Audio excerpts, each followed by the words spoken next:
Hi. Hello everyone. This is a funny moment, just talking to you all and not being able to see you or hear you, but hoping that somewhere out there is someone listening. This is really exciting for me to have this kind of a moment of I don't know, it just feels really important in these times to have these kind of moments of togetherness, and this is a really wonderful example of that. I kind of feel this connection with you all around the world, because I know that people are watching from the UK and Canada and the US and Hawaii and France and Sweden and who knows where else. And it's just this, I have a really visual sense of this kind of web of support and love, and it's so lovely. So thank you for being here. It's quite a monumental time for me personally, because this is the first time I've done anything like this. I've really shied away from performing for most of my life. So this is a really big step for me. And also yesterday was another really big occasion for me, which is releasing my first ever album. And so the last 2 days have just been this kind of extraordinary whirlwind of emotions. So Ocellus, my first album, came out yesterday. I'm going to talk a little bit later about the process of making that and the recording. But I just thought it would be worth, first of all, just talking a little bit about what it is and what it means and why it's called what it is. So essentially, I got to thinking a lot about adaptation whilst making it and putting it together, and how we as humans are able to adapt in the most extraordinary ways to situations, particularly in the last year for all of us, that we've somehow in the awfulness managed to, hopefully most of us at most times, adapt. And us as humans are just so incredible at doing that. So I kind of felt a really personal attachment to that sort of sense of adaptation over the last couple of years, which have been really tough. And being able to adapt to that is just an extraordinary thing. And then I just got to thinking about, actually, maybe humans aren't the most extraordinary beings at adapting. And I started to sort of think about adaptation in nature, and how actually nature is astounding, and how animals, creatures have evolved, plants have evolved to live in extraordinary places, and the sort of amazing mechanisms they have to adapt. So I started looking at bioluminescence, for example, which is just extraordinary. This whole idea that plants and organisms can light up for various reasons. So a lot of the tracks are named after this phenomenon of bioluminescence. One of my favourite titles is Foxfire, which was the piece I just played just now. And Foxfire is a sort of ancient name for the phenomenon of luminescence in decaying wood.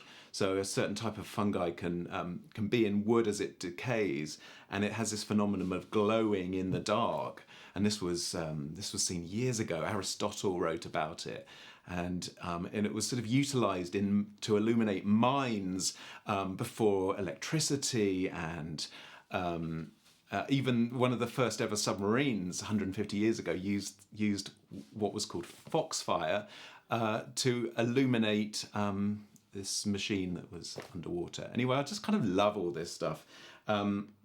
the piece I'm going to play in directly now is called Noctaluca, and Noctaluca is a word for a particular type of bioluminescence in the sea. It's often called sea sparkle. So I just love all this kind of this world of extraordinary things. The album is called Ocellus, and Ocellus is the word for an eye appearing in nature, and so the most obvious example is on a butterfly's wing, which obviously features on the cover, and it's not really truly understood why butterflies often have eye shapes on their wings, and I just found this extraordinary. So the butterfly wing you see on the cover is from a butterfly called a blue morpho, which on its upper surface has the most amazing iridescent blue color, and underneath these eye shapes. And it just really kind of captured my imagination. So that's what the album's broadly about: adaptation and in humans and in nature. Anyway, I'm not going to stop talking, and I'm going to play another piece now.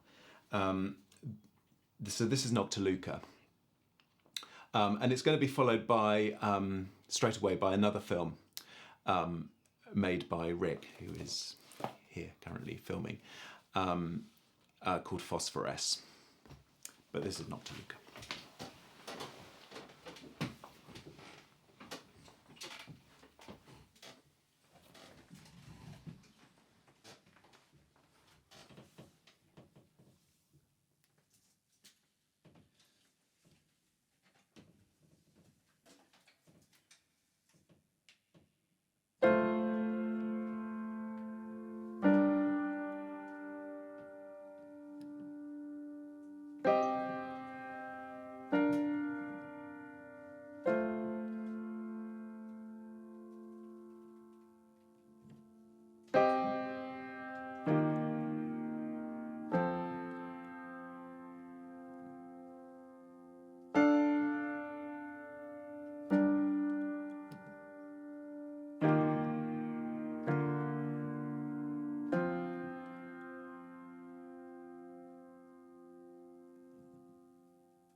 Okay, so I'm just going to talk a bit about the process of making this album. But first, it's worth pointing out that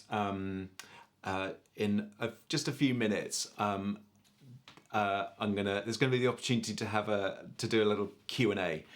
So if you've got any questions that you would like to ask me, then please do so. You can just type them in the chat, and Jen is just right over there. So she can to read them out to me in a minute. So if there's anything you want to ask about any of this, then please do. But the album. So I had no intention at all of making this album. It really wasn't something that I had intended to do. It just kind of crept up on me.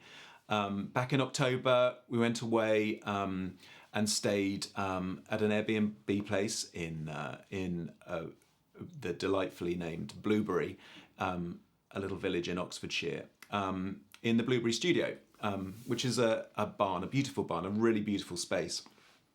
It's a wooden barn, really tall ceilings, and just happens to have a beautiful grand piano in. So the intention was to go away for a few days and just relax, switch off, and maybe play the piano a bit. And I thought, well, it might be nice to get a few ideas down. So took a laptop, took some microphones, and thought, well, I might just have a couple of ideas. So that's precisely what I did, which was to play and to record a bit and just to kind of see what happened. We were there for about 3 days, and when I checked when we got home, I had 12 pieces of music recorded, which really took me by surprise, and they were all kind of finished. They were all kind of done, and I was really pleased with them. So I figured, well, why not put them all together and do something with it? So it was a real surprise to me. The process of writing, therefore, was really lacking intention. It was about being in a particular state and just kind of seeing what happened. So there's lots of improvisation. I'd probably say that most of the pieces on the album are refined improvisation. So a case of having an idea, playing around with it a few times, and then on a second or third play, maybe hitting record. So what you hear with most of the tracks is really only a second, third, sometimes fourth playing of that piece. And in most cases, the music didn't exist even just a few minutes before. I love that immediacy and spontaneity in creation. The downside to that is that it turns out that I remembered absolutely none of these pieces of music. So when I was preparing for this stream, I actually had to sit down and listen to the tracks and relearn them as if they were someone else's, which I found really curious and stressful. But it was an interesting process. It was essentially like someone else had made that music. Because it was all about inhabiting a particular emotional space and just expressing what came out at that time. One of the most wonderful parts about that trip was that on October the 31st, a big storm hit the southeast of England, and it was called Storm Aidan. And it was very windy and very rainy, and it hit while we were in this barn, and it was wonderful because the wind and the rain was swirling around. And so I opened up the windows and the doors adjacent to the piano and recorded some of the piano in the midst of this storm, and really just reacted to what was going on around us. And that was really exciting. And I think some of my favourite tracks on the album are those ones, because they're very much in this particular moment that can never be repeated. So there's 3 tracks sprinkled through the album. I called it the Storm Triptych.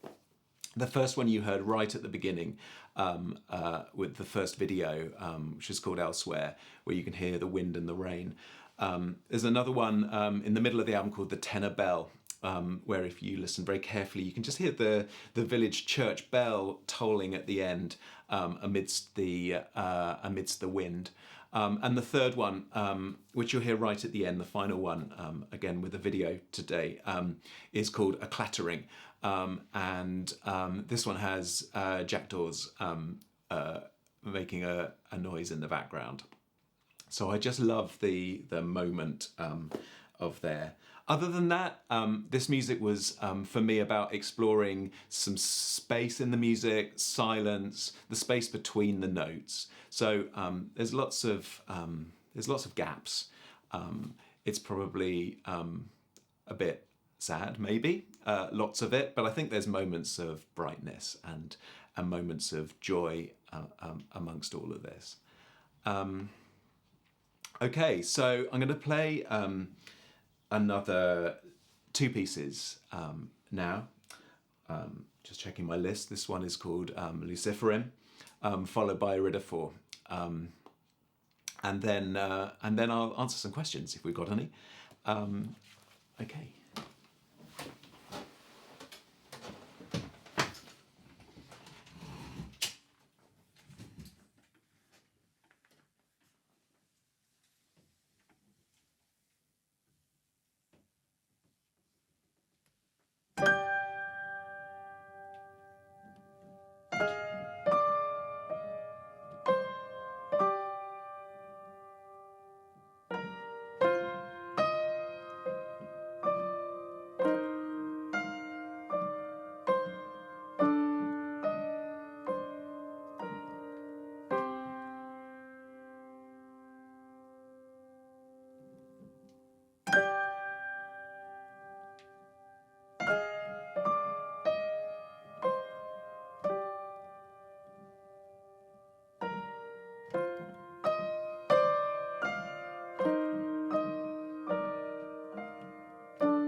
Right. Are there any questions? There are lots. Oh, cool. You can talk out loud if you want. Jen's just over here, and she's going to, hopefully... Over there. All right. Hi, everyone. So lots of questions coming in. Actually, I'm just trying to go to the top. I'm just going to pick one in the middle, actually. And this is coming from Kathy Tillman in Bayfield, Ontario. Yay, Kathy. Kathy is wondering if you dream in sound or have any other unusual sound experiences. Ah, what a fabulous question. I don't believe I do really dream in sound. I think I have really quite dull dreams. Definitely very rarely remember them. And if I do, they're usually about incredibly dull, mundane things. So sorry to disappoint with that answer. Other sound experiences, I think I'm very sensitive to sound. I think I've got very good hearing. So I do find myself frequently just tuning in to what else is going on around it and around me. And I do find that incredibly distracting to the point at which I probably far more than I should drift out of the situation I'm in, usually because of sound, which is like intriguing me or just catching my ear, and I really find that with music anyway. So I often find it very difficult to have music on in the background, particularly when I'm reading. Cannot read with music at all, or really do many other things. So that's not a great answer to a very interesting question, but there we go. I think it was a great answer, personally. I'm sure Kathy appreciated it. We've got a question from Catalina. Yay! From Westcott. What do you feel when you play your music? There seems to be a lot of powerful emotion. Ah, thanks, Catalina. That's brilliant. I think I was talking about it a bit in relation to when I was recording this. It's a very curious state, and I probably am not going to do a great job at describing it. It's partly visual, but only partly, probably about 20%, because I'm obviously looking at this, which is the canvas, the sort of the tool, and so you have to look at your tool in order to make it do what you want it to do. Other than that, it's a really odd kind of slightly blank mind state. It's trying to clear other stuff away. Sometimes I might have strong thoughts or strong visions, but usually it's really about putting myself in just almost a meditative state. But then at other times it's incredibly incredibly logical, and I might be thinking very musically about what would sound good here, what would sound good next, and other times it's just whatever comes out of the fingers. So thank you for that question, Kata. Paula would like to know where your inspiration comes from, and if you have any sort of practices in order to get yourself in the mood or inspired. Inspiration. No what place in particular. Inspiration's a really odd thing for me, and for many people. I think actually probably for everyone who creates. Like, where on earth does that come from?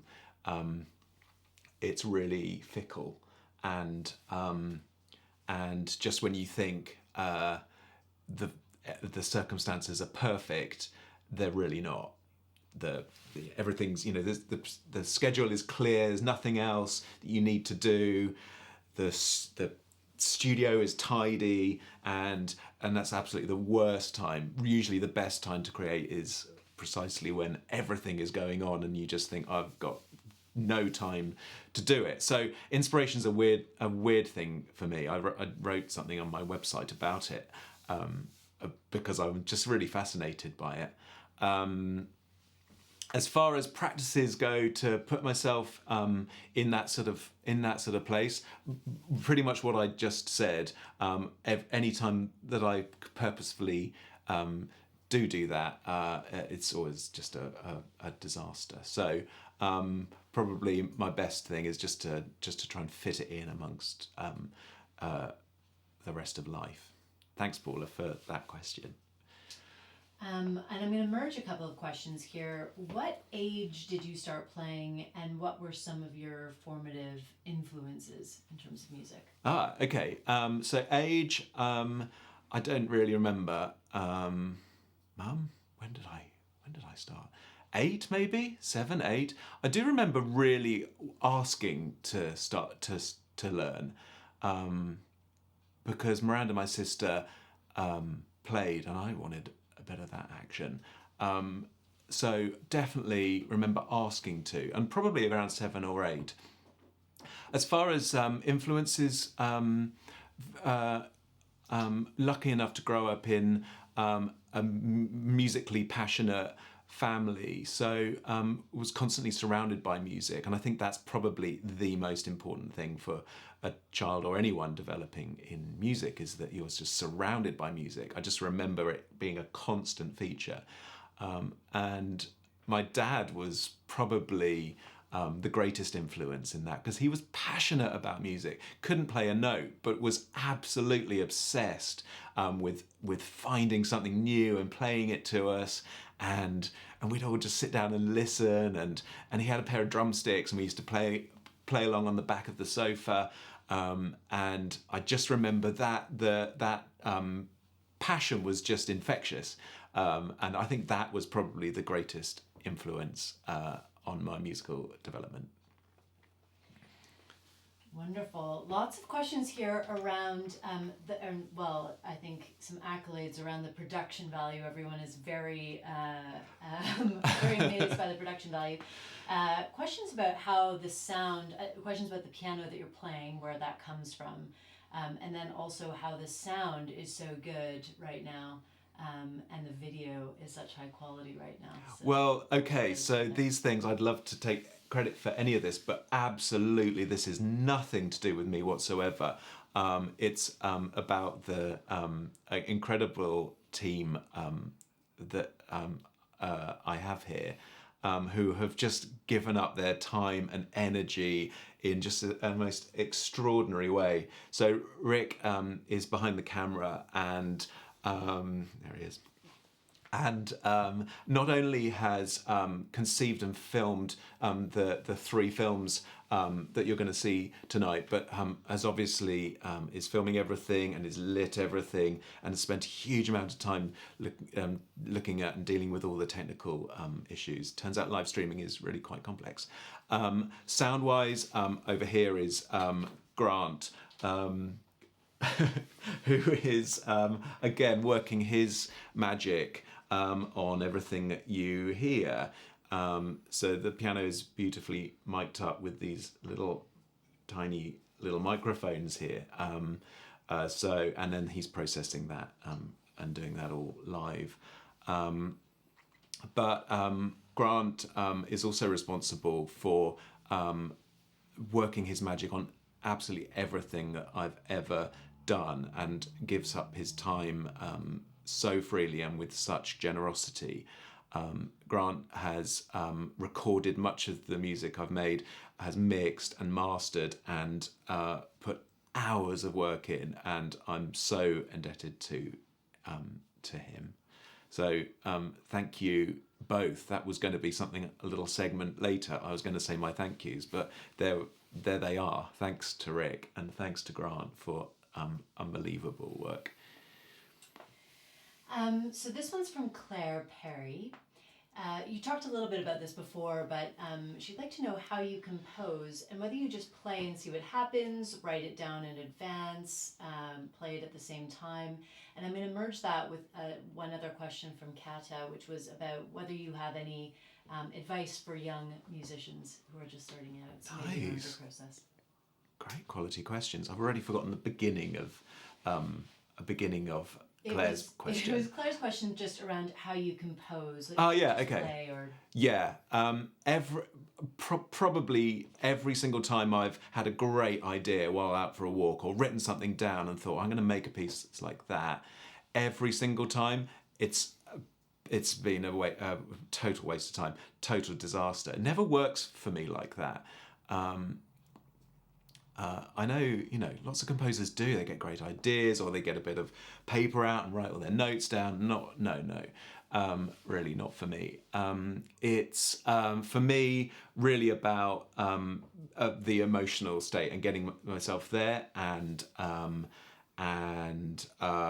then seeing what happens and seeing what works, and then refining later on, and then coming back to it and seeing does it stand the test of time, and that can be just overnight. But I've often worked for hours on something, come back the next day and pressed delete, rightly so. So it's a really curious process for me. Advice for aspiring musicians would absolutely be that the one thing that I just said a little earlier, which is just listen all the time. Just have music on everywhere. Think about it, inhabit it, work it out.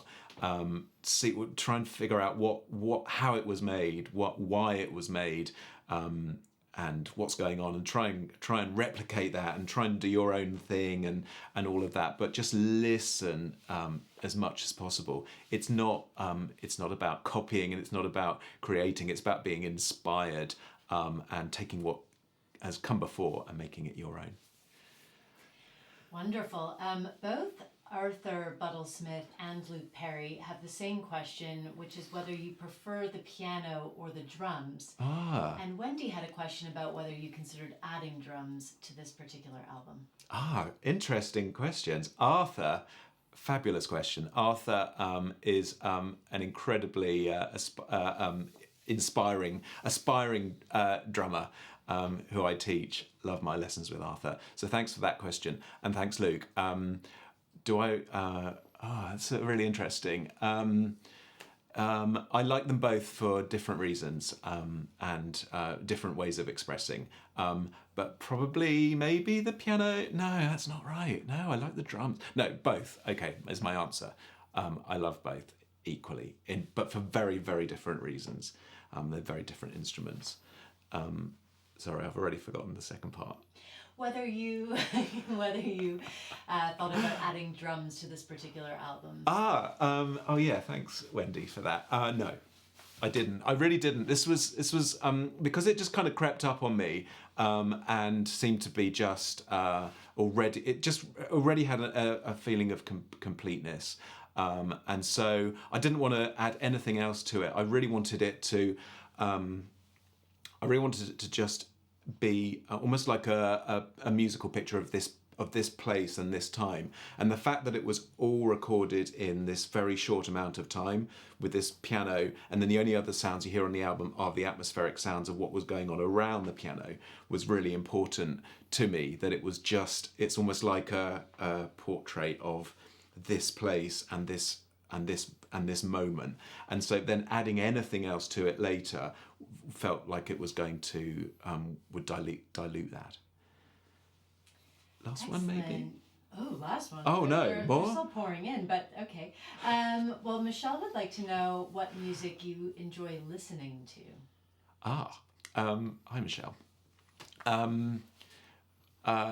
Everything, but with quite strict limits. So I don't, no particular genre. I listen to every genre, but I like very little within a lot of genres. So I listen to some jazz, but not very widely, and I listen to classical and electronic music, but quite limited. And I've never really managed to work out what the limits are. Why I only really like quite a small amount of music, but in a large number of areas. What struck me recently was how little I tend to listen to music similar to the music that I make, really. I tend to listen to a lot of different genres, but not a lot of this kind of thing, which is kind of interesting. So I don't know why that is. So yeah, that's a terrible answer, but there you go. James would like to know what inspired the album artwork. Oh, cool. The artwork is by a Swedish designer called David Wengren, and I just saw it one day on his Instagram, and I was like, yeah, that's the artwork, and so I contacted him and said, I really like this. Can I use it? Can I, So started up a conversation with him, and so he sort of developed that a bit, and we talked a lot about it and how the writing would go, and it was really interesting because it crystallized what I'd been thinking about with this sort of idea of adaptation and nature, and it was suddenly like, oh, there it is. It was like this kind of moment of recognition, because I didn't know what to call the album. I didn't know what it was going to look like or anything really about it. And suddenly, in this one moment, it was like, oh, that's it. And that's where the title came from, because I was like, what is that? What is the name for that eye? And suddenly there it was, Ocellus, and it was like, oh, that's a cool word. And it kind of just, it kind of went from there. I think that's really all of them. We had a few repeat questions, but yeah. Oh, just otherwise, is there a way they can get a signed copy of your album? And are you releasing it on vinyl? Or the only other, oh my goodness, I think, really important ones to raise? Okay. I haven't quite thought about releasing it as a physical item, but yeah, that would be lovely to do. And so if I do, then I'll sign any number of copies for anyone who might want that. Oh dear. So I was going to talk a bit more, but I feel like I've just talked endlessly. So I think it's just this was the point where I was going to say my thank yous to Rick and Grant, and of course to Jen, for such incredible support and technical work and inspiration, and just this generosity, which is truly touching. So the album is out, and so please listen to it and let me know what you think about it. It's everywhere. You can't escape it. It's on every streaming site known to man. It's on Spotify and Apple Music and Amazon and YouTube and everywhere. So you can find it there. You can download it if that's your thing on iTunes and Amazon. Bandcamp is this wonderful site if you haven't come across it. It's so good for musicians because they take such a small cut of revenue. So it's great for musicians. So it's up on Bandcamp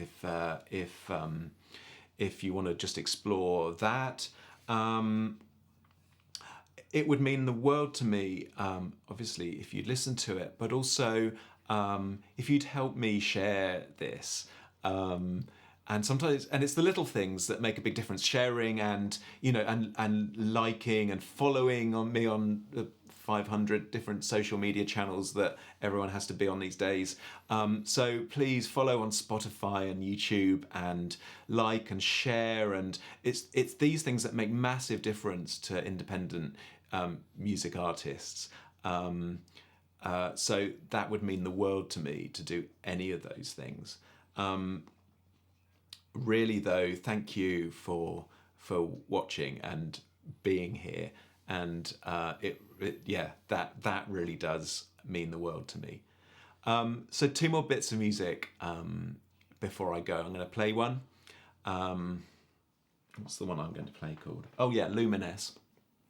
And then one more film from Rick, which is called A Clattering. So you get to listen to the storm and the jackdaws.